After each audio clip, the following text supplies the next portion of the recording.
Algebra. देखो इस question के साथ, इस एग्जाम्पल के साथ हम एक नया टॉपिक सीखेंगे स्टूडेंट्स, जिस पे बेस्ड 2 या 3 गेट प्रॉब्लम्स आई हैं और उनमें से कुछ क्वेश्चंस सिविल ब्रांच में भी आए हैं। ठीक है, तो इस क्वेश्चन में एक्चुअली होना क्या है, आपको 2 मैट्रिसेस गिवन है और जब आप इन 2 मैट्रिसेस को मल्टीप्लाई कराएंगे तो जब एक नई मैट्रिक्स बनेगी तो उस नई मैट्रिक्स को फ्रेम करने के लिए आपको कितनी बार मल्टीप्लाई करना पड़ेगा और कितनी बार एडिशन करना पड़ेगा। Means you have to find out the number of multiplication and the addition required to make the new matrix. ठीक है, तो इस टॉपिक का नाम भी यही रखा है मैंने कि matrix multiplication and addition. Alright, तो चलिए स्टार्ट करते हैं। सबसे पहले यहां से बात करें, आपको एक मैट्रिक्स गिवन है ए जिसका ऑर्डर 3x3 है, एक मैट्रिक्स बी है जिसका ऑर्डर 3x2 है। आपको इन दोनों की हेल्प से एक नई मैट्रिक्स फ्रेम करनी है C that is equal to A B.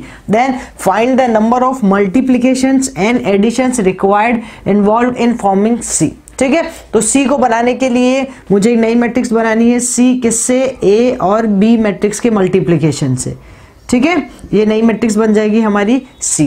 Alright, now C अगर बनाएंगे तो इस A का ऑर्डर है 3x3 और B का ऑर्डर है 3x2, तो जो नई मैट्रिक्स बनने वाली हमारी C उसका ऑर्डर क्या हो जाएगा, 3x2 हो जाएगा। ये बात तो क्लियर है। ठीक है, अब मान लिया मैंने जो नई मैट्रिक्स बनेगी C वो 3x2 की है, तो मैं लिख देती हूँ A1 B1 A2 B2 A3 और B3। मुझे नहीं पता अभी नंबर्स क्या आने वाले, मैं यहाँ मल्टीप्लाई भी नहीं करूंगी क्योंकि इस एग्जाम्पल के थ्रू मैं आपको एक फॉर्मूला जनरेट करके बताऊंगी स्टूडेंट्स की अगर कभी भी कोई भी क्वेश्चन आए जहां आपको नंबर ऑफ मल्टीप्लिकेशन पूछे कि इस मैट्रिक्स को बनाने के लिए कितने मल्टीप्लिकेशन चाहिए होंगे या कितने एडिशन चाहिए होंगे, तो उसका एक फॉर्मूला हम जनरेट कर लेंगे यहाँ से। ऑलराइट, तो यहाँ C is equal to A1 B1 A2 B2 और A3 B3 होने वाला है। तो अब देखिए, सबसे पहले अगर मैं मल्टीप्लाई कराती हूँ तो मुझे मतलब मल्टीप्लिकेशन कितने लगेंगे, मल्टीप्लिकेशन, और यहाँ बात करते हैं एडिशन की।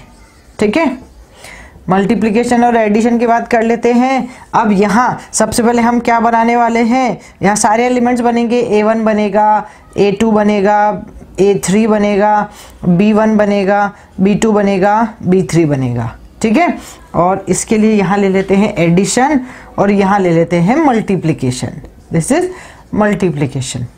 ठीक है, ताकि आपको बात क्लियर समझ में आएगी ना। अब मेरी बात आराम से सुनिएगा और समझिएगा स्टूडेंट्स। देखो, जब आपने क्या किया, ये A1 बनाया, A1 बनाया मतलब इसका फर्स्ट एलिमेंट, इस मैट्रिक्स C का फर्स्ट एलिमेंट A1 बनाया। तो A1 कैसे बनेगा, अब देखते हैं A1 कैसे बनेगा। फर्स्ट एलिमेंट, इस फर्स्ट रो को इस फर्स्ट कॉलम से मल्टीप्लाई कराएंगे। राइट, फर्स्ट रो को फर्स्ट कॉलम से मल्टीप्लाई कराएंगे तो मल्टीप्लिकेशन कितनी बार हो रहा है, 4 × 1 एक बार हुआ, फिर 6 × 3 2 बार हुआ, फिर -2 × 2 अगेन एक बार और हुआ। तो 1 2 और 3 मतलब इनका आपस में मल्टीप्लिकेशन कराया तो मल्टीप्लिकेशन इस A1 को बनाने के लिए कितने लगे, मुझे 3 लगे। मेरी बात समझ में आ रही है। और सिमिलरली इस A1 को बनाने के लिए मुझे एडिशन कितने लगेंगे, एडिशन लगेंगे 4 × 1, फिर प्लस आएगा 6 × 3, फिर आएगा प्लस, फिर -2 × 2 और ये बन गया एडिशन। कितने लगे आपको, 2। तो मल्टीप्लिकेशन मुझे रिक्वायर्ड हुए इस A1 को, फर्स्ट एलिमेंट को बनाने के लिए मल्टीप्लिकेशन लगेंगे कितने, 3, क्योंकि तीनों नंबर इन तीनों से मल्टीप्लाई होंगे, और एडिशन लगेंगे 2। ऑलराइट, सिमिलरली इस B1 को बनाने के लिए इस फर्स्ट रो को सेकंड कॉलम से मल्टीप्लाई कराएंगे, तब भी यही होने वाला है। B1 को बनाने के लिए भी मुझे 3 मल्टीप्लिकेशन और 2 एडिशन लगेंगे। सिमिलरली इस A2 को बनाने के लिए सेकंड रो को फर्स्ट कॉलम से कराएंगे, तब भी 2 एडिशन और 3 मल्टीप्लिकेशन लगेंगे। A3 को बनाने के लिए भी 2 एडिशन और 3 मल्टीप्लिकेशन लगेंगे। B1 का हो ही गया, B2 में भी 2 एडिशन 3 मल्टीप्लिकेशन, B3 में 2 एडिशन और 3 मल्टीप्लिकेशन। तो इसका मतलब ये हुआ कि इस मैट्रिक्स में हर एक एलिमेंट A1 A2 A3 ले लो, B1 B2 B3 ले लो, सबको आपस में मल्टीप्लाई कराना है। तो हर एक को आप 3 टाइम मल्टीप्लाई करा रहे हैं। राइट, तो हर एक एलिमेंट को बनाने के लिए, चाहे A1 है, चाहे B1 है, चाहे A2 है, चाहे B2 है, चाहे A3 है, चाहे B3 है, हर एक एलिमेंट को बनाने के लिए आपको कितने मल्टीप्लिकेशन रिक्वायर्ड हुए, 3 हुए। Alright, 3 for each. सिमिलरली हर एक एलिमेंट को बनाने के लिए कितने एडिशन रिक्वायर्ड हो रहे हैं, 2 फॉर ईच। ऑलराइट, नाउ अब यहां से अगर हम देखें तो टोटल एडिशन कितना हो रहा है, 2 और 2 4 और 2 6 और 2 8 और 2 10 और 2 12। तो टोटल एडिशन रिक्वायर्ड होंगे, अगर अभी इस क्वेश्चन का आंसर देना होगा तो टोटल एडिशन रिक्वायर्ड हो गए 12। राइट। टोटल मल्टीप्लीकेशन कितने रिक्वायर्ड होंगे, 3 और 3 6 और 6 12 और 6, तो यहाँ हो गए 18। तो टोटल मल्टीप्लीकेशन रिक्वायर्ड हो गए स्टूडेंट्स 18। 12 एडिशन रिक्वायर्ड हुए और 18 मल्टीप्लिकेशन रिक्वायर्ड हुए, ठीक है। तो अभी अगर इस क्वेश्चन का आंसर देना है तो आप बता सकते हैं कि भाई 12 मल्टीप्लिकेशन लगेंगे और 12 एडिशन लगेंगे और 18 मल्टीप्लिकेशन लगेंगे। लेकिन अगर अब इन जनरल कोई भी क्वेश्चन आएगा तो क्या आप हर बार इसी प्रोसेस से करेंगे? नहीं, बिल्कुल नहीं। तो यहाँ से हम एक फॉर्मूला डेवलप कर लेते हैं स्टूडेंट्स, ताकि आप हर बार कभी भी नंबर ऑफ मल्टीप्लिकेशन या नंबर ऑफ एडिशन आपसे पूछा जाए, इन 2 मैट्रिसेस के मल्टीप्लिकेशन या 3 मैट्रिसेस के मल्टीप्लिकेशन में कितने बनेंगे, तो आप उसको इजीली फॉर्म कर सकते हैं, ठीक है। तो फॉर्मूले की बात करते हैं एक बार हम स्टूडेंट्स। तो देखिए फॉर्मूला क्या बन सकता है, यहाँ एडिशन हो रहे हैं कितने, 12 हो रहे हैं। यहाँ एडिशन जो है वो कितने हो रहे हैं, एडिशन कितने हैं, 12 हैं। और मल्टीप्लिकेशन कितने हो रहे हैं, 18 हो रहे हैं। अब इस मैट्रिक्स का, ये जो ए मैट्रिक्स है इसका ऑर्डर देखिए 3 क्रॉस 3 है, बी मैट्रिक्स का ऑर्डर देखिए 3 क्रॉस 2 है। अगर मैं इसको लिख दूं m क्रॉस n और इसको लिख दूं अगर मैं n cross p, okay, m cross n और n क्रॉस p, तो नंबर ऑफ एडिशन के लिए एक फॉर्मूला हम बना देंगे स्टूडेंट्स। देखिए ये 12 लिखा हुआ है, ठीक है। इस 12 को हम ऐसा लिख सकते हैं क्या, 3 × 3 - 1 × 2, 3 × 3 - 1 × 2, मतलब कितना बनेगा, 3 × 2 × 2, अगेन 12 बन जाएगा। लेकिन इससे मैंने एक फॉर्मूला बना लिया है। ये 3 क्या है, ये 3 तो हो गया मेरा m, ऑलराइट। ये 3 दूसरा क्या हो गया, n-1, और ये p क्या हो गया मेरा, मतलब ये 2 क्या हो गया, p है। तो मैंने एक फॉर्मूला बना लिया, m × n-1 × p। This formula is for number of addition. जब कभी भी आपसे नंबर ऑफ एडिशन पूछा जाएगा तो आप बोल सकते हैं कोई भी मैट्रिक्स है तो m × n-1 × p बन जाएगा एडिशन का फॉर्मूला, राइट। तो क्योंकि यहाँ से बन रहा है 3, ये 3 है, m n 3 है और p यहाँ पे कितना है, 2 है, तो 3 × 3 - 1 × 2 बन जाएगा, ऑलराइट। सिमिलरली अगर हम मल्टीप्लिकेशन की बात करें स्टूडेंट्स, तो देखो मल्टीप्लिकेशन का भी फॉर्मूला हम बना सकते हैं। तो नंबर ऑफ मल्टीप्लिकेशन की अगर बात की जाएगी तो वो कितना बन सकता है, यहाँ पे नंबर 18 है, 18 को क्या लिख सकते हो आप, 3 × 3 × 2 लिख सकते हैं। 3 × 3 9, 9 × 2 18 हो जाएगा। तो ये क्या बन गया, 3m है, एक और 3n है और 2 कितना है, p है। तो फॉर्मूला आपको मिल गया यहाँ से mnp। This is a very important question, this is a very important formula. इस पे बेस्ड क्वेश्चंस आए हैं, 2 या 3 बार क्वेश्चंस बने हैं इसके, ठीक है, लेकिन अच्छा क्वेश्चन बनता है। तो mnp मल्टीप्लिकेशन की जब कभी भी बात होगी तो आप बोलेंगे mnp, जब कभी भी एडिशन की बात होगी तो आप बोलेंगे m × n-1 × p, ओके। तो ये चीज हमने यहाँ से प्रूव कर दी। मैं आपको डायरेक्ट भी बता सकती थी फॉर्मूला, लेकिन मैं चाहती हूँ कि आपके माइंड में क्लियर हो कि ये फॉर्मूला कहाँ से आया है, कैसे बना है, तो ये मैंने जनरलाइज कर दिया, alright. Now let's discuss GATE volumes based on this concept. what is the minimum number of multiplication involved in computing the matrix product PQR? Matrix P has 4 rows and 2 columns, matrix Q has 2 rows and 4 columns, and matrix R has 4 rows and 1 column, ठीक है। ये question gate 2013 civil branch में आया था। देखिए student, बहुत अच्छा question है। मिनिमम नंबर ऑफ मल्टीप्लिकेशन आपको पूछ रहा है, मैट्रिक्स आपको PQR बनानी है। P के लिए ऑर्डर है 4 क्रॉस 2, Q के लिए है 2 क्रॉस 4 और R के लिए है 4 क्रॉस 1, ठीक है। मैट्रिक्स बनानी है PQR, मेरी बात सुनिएगा आराम से, मैट्रिक्स तो बनानी है PQR। अब इस PQR को सबसे पहले हम कितने तरीके से बना सकते हैं ये डिस्कस करना इंपॉर्टेंट है। PQR कैसे बन सकता है, सपोज आपने पहले PQ को मल्टीप्लाई करा दिया, फिर जो आंसर आया आपने उसको R से मल्टीप्लाई करा दिया, या फिर आपने पहले क्या किया, QR का मल्टीप्लिकेशन करा दिया, फिर जो मैट्रिक्स बनी उसका P से मल्टीप्लिकेशन करा दिया। इसके अलावा कुछ और ऑप्शन नहीं हो सकता PQR को बनाने का। आप PQR को कितने भी तरीके से मल्टीप्लाई कर सकते हैं, लेकिन ध्यान ये रखना है कि ऑर्डर यही रहना चाहिए, मतलब P होना चाहिए, फिर Q होना चाहिए, फिर R होना चाहिए। ऐसे नहीं हो कि आपने इसको QPR कर दिया या फिर आपने इसको RPQ कर दिया, ऐसे नहीं, मतलब सीक्वेंस चेंज नहीं होगा, PQR ही रह सकता है, ठीक है। इसका मतलब ये हुआ कि इसलिए मैंने बोला आपको कि पहले PQ को मल्टीप्लाई करा सकते हैं, फिर R को मल्टीप्लाई करा सकते हैं, या फिर पहले आप QR को मल्टीप्लाई करा सकते हैं, फिर उसको आप P से मल्टीप्लाई करा सकते हैं, ऑलराइट, ठीक है, लेकिन P को पहले मल्टीप्लाई कराना है फिर QR से मल्टीप्लीकेशन हो जाएगा। ऑलराइट, तो ये दो ऑप्शन हो सकते हैं। इस केस में क्या करना है, सबके लिए इंडिविजुअल, इन दोनों केसेस के लिए नंबर ऑफ मल्टीप्लीकेशन कितने लगने वाले हैं वो हम डिस्कस करेंगे। तो सबसे पहले बात करते हैं केस 1 की। केस 1 में क्या फ्रेम किया मैंने, PQ और इंटू R फ्रेम किया है, ठीक है। तो PQ और R फ्रेम क्या है, तो पहले PQ का मल्टीप्लिकेशन होगा। अब PQ का मल्टीप्लिकेशन कैसे होगा, इस P और इस Q का मल्टीप्लिकेशन कराएंगे। तो P का ऑर्डर है आपके पास 4 क्रॉस 2, Q का ऑर्डर है आपके पास 2 क्रॉस 4, ठीक है। आप समझ लीजिए ये M क्रॉस N है और ये आपका अगेन क्या है, N क्रॉस P है। तो जब आप मल्टीप्लिकेशन कराएंगे तो फॉर्मूला क्या लगना चाहिए, MNP लगना चाहिए। तो जब आप PQ को मल्टीप्लाई कराएंगे तो फॉर्मूला क्या बनना चाहिए आपका, MNP, M, N और P, मतलब 4 इंटू 2 इंटू 4, ठीक है। तो मल्टीप्लिकेशन, ये मैं मैट्रिक्स का ऑर्डर नहीं बता रही हूँ, यहाँ पे नंबर ऑफ मल्टीप्लिकेशन बता रही हूँ, ठीक है।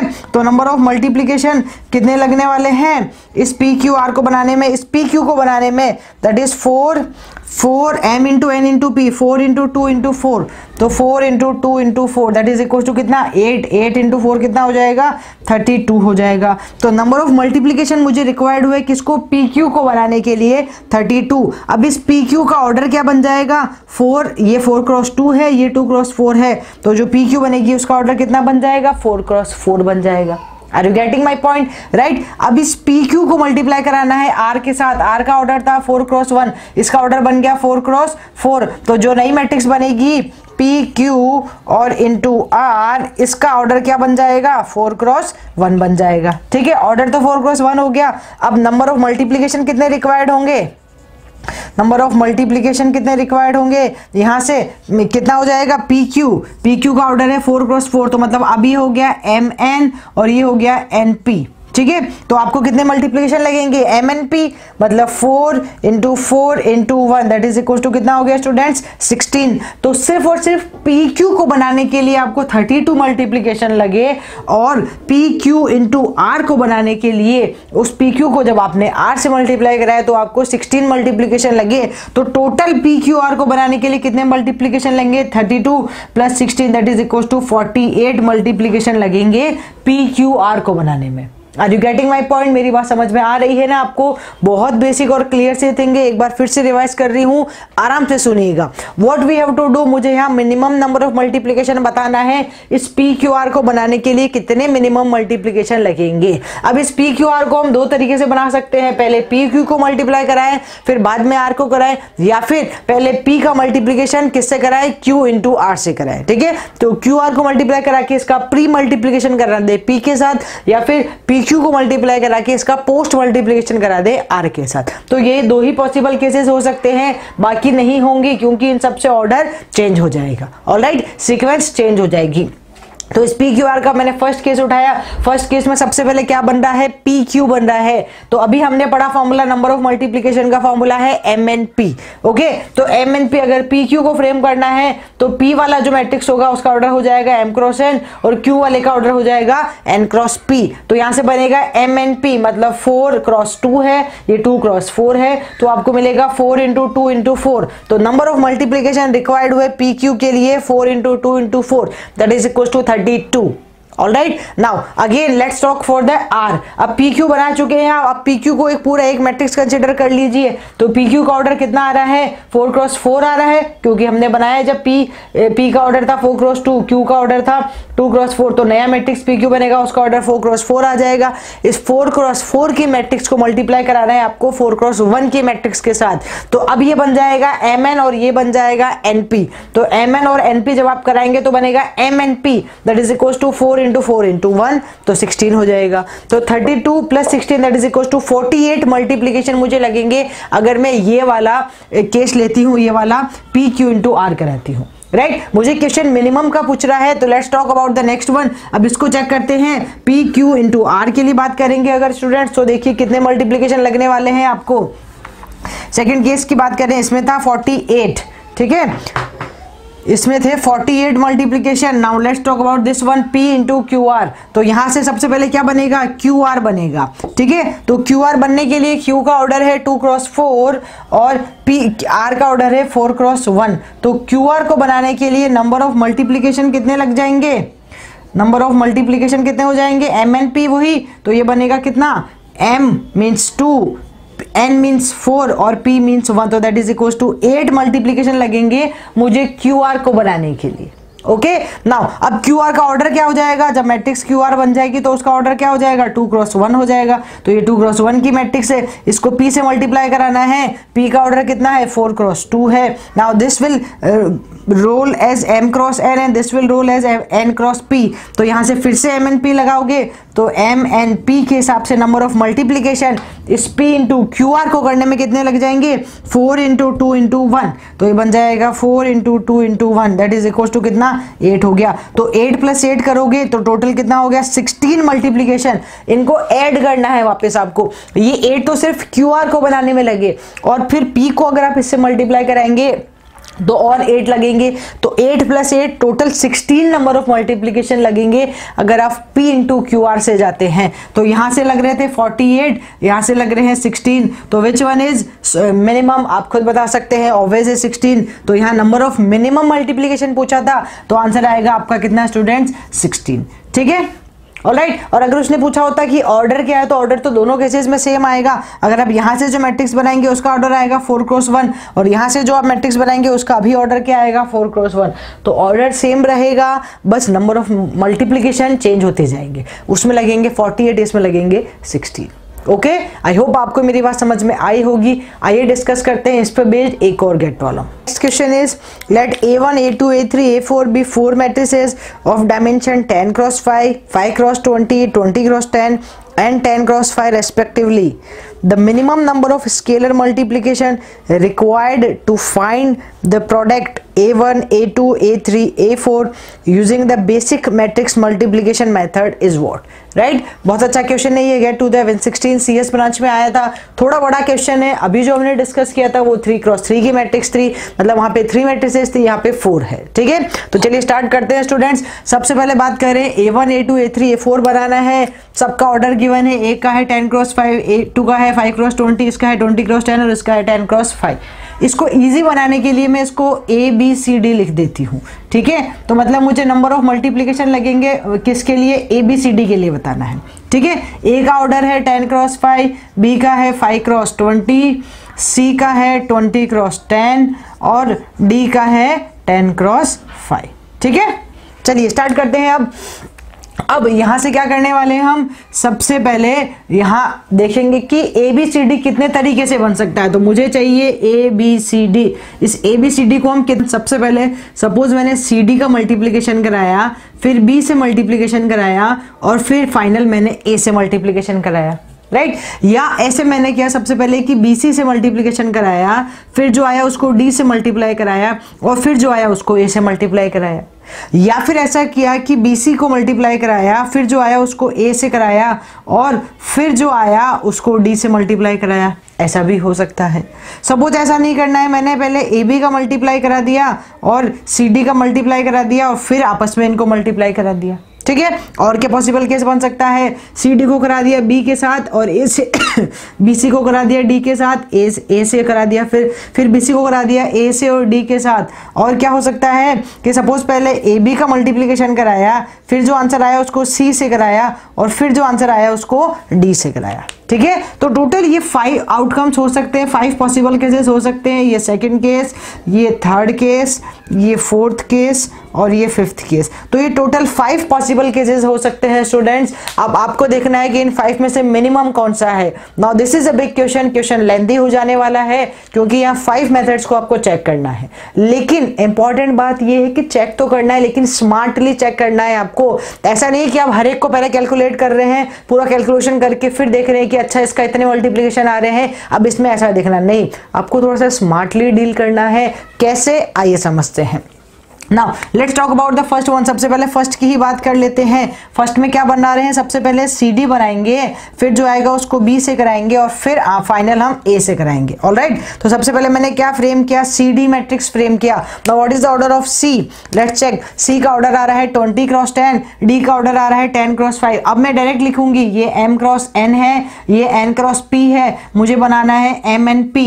तो कितना बन जाएगा, 20 × 10 × 5। तो नंबर ऑफ मल्टीप्लीकेशन लगने वाले हैं CD को बनाने के लिए 20 into 10 into 5 that is equal to 200 into 5 that is equal to कितना हो जाएगा 1000। तो 1000 मल्टीप्लीकेशन मुझे रिक्वायर्ड हुए किसको, सिर्फ और सिर्फ CD को बनाने के लिए। All right, now let's talk about the B matrix का ऑर्डर कितना आ रहा है 5 क्रॉस 20 आ रहा है। जब आप इस यहाँ से CD बना लेंगे तो CD का ऑर्डर कितना आ जाएगा, इस CD का ऑर्डर आ जाने वाला है स्टूडेंट्स कितना 20 क्रॉस 5। ठीक है, तो अब इस 5 क्रॉस 10 को 20 क्रॉस 5 से कराना है तो अब ये M क्रॉस N है, ये N क्रॉस P है, आपको चाहिए M N P। तो कितना बन जाएगा, अब आप कराएंगे CD को किसके B के साथ मल्टीप्लाई, तो ये बन जाएगा कितना M cross N M cross N N cross P, तो मतलब कितना 5 क्रॉस 20 इंटू 5 तो 5 into 20 into 5 so that is equal to कितना बन जाएगा 5 इंटू 20 इंटू 5 100 इंटू 5 करेंगे तो कितना बन जाएगा 500 बन जाएगा।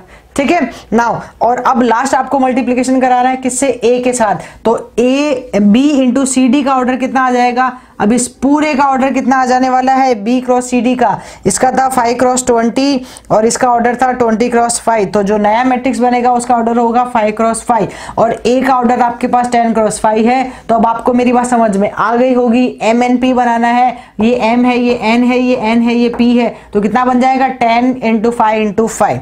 तो अब आप अगर A से मल्टीप्लाई करा देते हैं इस पूरी क्वांटिटी को तो आपको मिलेगा कितना M मतलब 10 into 5 into 5 that is equal to 250 again. तो इस पूरे को बनाने के लिए मतलब A into B into CD, या ऐसे बोल सकते हैं CD into B into A को बनाने के लिए टोटल कितने मल्टीप्लिकेशन रिक्वायर्ड हुए, मुझे रिक्वायर्ड हुए 1000 प्लस 500 प्लस 250, तो कितना हो गया 1750 मल्टीप्लिकेशन मुझे इसके लिए रिक्वायर्ड हुए। ठीक है, अब ये 1750 मल्टीप्लिकेशन इसके हो गए हैं।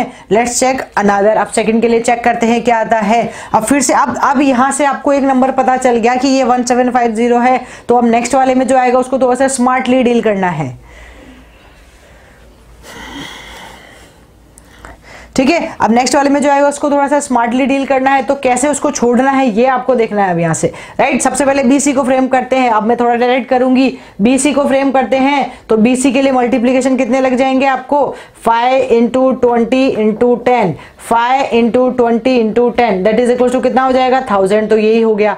प्लस BC को कराना है D के साथ मल्टीप्लाई, तो BC को कराओगी, BC का ऑर्डर कितना आएगा 5 क्रॉस 10, इसको कराओगे 10 क्रॉस 5 के साथ, तो कितना बन जाएगा 5 इंटू 10 इंटू 5 मतलब यहां से आ जाएगा कितना आपके पास 250, तो ये बन जाएगा। ठीक है, और प्लस फिर आप इसको कराओगे A के साथ, तो A का ऑर्डर कितना आ रहा है, यहां तक का ऑर्डर बनेगा 5 क्रॉस 5 और फिर आप कराओगे A के साथ, तो A का ऑर्डर कितना आ जाएगा 10 क्रॉस 5 क्रॉस 5। ठीक है, A का ऑर्डर है 10 क्रॉस 5, इसका ऑर्डर है 5 क्रॉस 5, तो यहां से क्या बन जाएगा students 10 cross 5 cross 5 so that is equal to again 250, तो 1000 प्लस 250 प्लस 250 750 मल्टीप्लिकेशन, और इस सेकंड के लिए मुझे लग रहे हैं 1000 प्लस 500 मतलब 1500 मल्टीप्लिकेशन। ठीक है, नाउ अब ये इससे भी छोटा आ गया है, अब चेक करते हैं इससे भी कहीं मिनिमम आ रहा है कि यही मिनिमम है। ओके, तो आप देखो अब थोड़ा सा स्मार्टली करना है आपको स्टूडेंट्स। यहाँ से सबसे पहले अब आपको चाहिए BC, तो BC का मल्टीप्लिकेशन कितना बन रहा था 1000 बन रहा था, तो हर बार समझ में आ गया कि अब BC का तो 1000 ही बनेगा। प्लस BC को कराओ A के साथ, तो जब आप BC को कराओगे A के साथ तो BC का ऑर्डर आएगा 5 क्रॉस 10 और उसको कराओगे A के साथ तो 10 क्रॉस 5 क्रॉस 10 बन जाएगा। ठीक है, तो यहां से क्या बनेगा 500 बनेगा, तो ये ऑब्वियस है 1000 प्लस 500, इसका मतलब अब जो अभी तो बाकी है एक और D, तो अब जो आएगा वो तो इससे ज्यादा ही होगा, तो उसको तो आपको चेक ही नहीं करना है, छोड़ देना है। मेरी बात समझ में आई कैसे करना है स्टूडेंट्स, कि सबसे पहले आपने BC को मल्टीप्लाई कराया है, BC का मल्टीप्लिकेशन में लगेगा 5 इंटू 20 इंटू 10 मतलब 1000 मल्टीप्लिकेशन लगेंगे, और आपको इसको कराना है A से मल्टीप्लाई। A के मल्टीप्लिकेशन में 10 क्रॉस 5 ऑर्डर है, तो इसको लगेगा 10 इंटू 5 इंटू 10, तो मतलब यहाँ से 500 लगेगा। अभी तो D से मल्टीप्लाई कराना बाकी है और अभी से ही 1500 आ गया है। मुझे क्वेश्चन मिनिमम का आस्क कर रहा है, तो ऑब्वियसली मिनिमम अभी तक मेरे पास यही है, तो ये तो 1500 से ज्यादा आ रहा है, तो इसको छोड़ दीजिए। Okay, now let's check the another. अब यहाँ AB को मल्टीप्लाई कराना है, AB को मल्टीप्लाई कराना है मतलब इन दोनों को कराना है, तो 10 इंटू 5 इंटू 20 ये कितना बन जाएगा 10 इंटू 5 इंटू 20 मतलब ये बनेगा 1000, तो 1000 तो इससे बनेगा। प्लस सी डी को मल्टीप्लाई कराएंगे तो 20 इंटू 10 इंटू 5, तो 20 इंटू 10 इंटू 5 ये भी 1000 बनेगा, तो ऑब्वियसली ये भी ज्यादा है, इसको भी छोड़ दे। Now let's check the last one. Last one में ए बी बनाना है सबसे पहले। अभी अभी हमने देखा ए बी को बनाने के लिए 1000 मल्टीप्लीकेशन लगते हैं, फिर ए बी को कराना है सी के साथ मल्टीप्लीकेशन। तो ए बी का ऑर्डर आ रहा है 10 क्रॉस 20, सी का ऑर्डर है 20 क्रॉस 10। तो जब आप कराएंगे तो ये कितना आएगा, 2000 आएगा।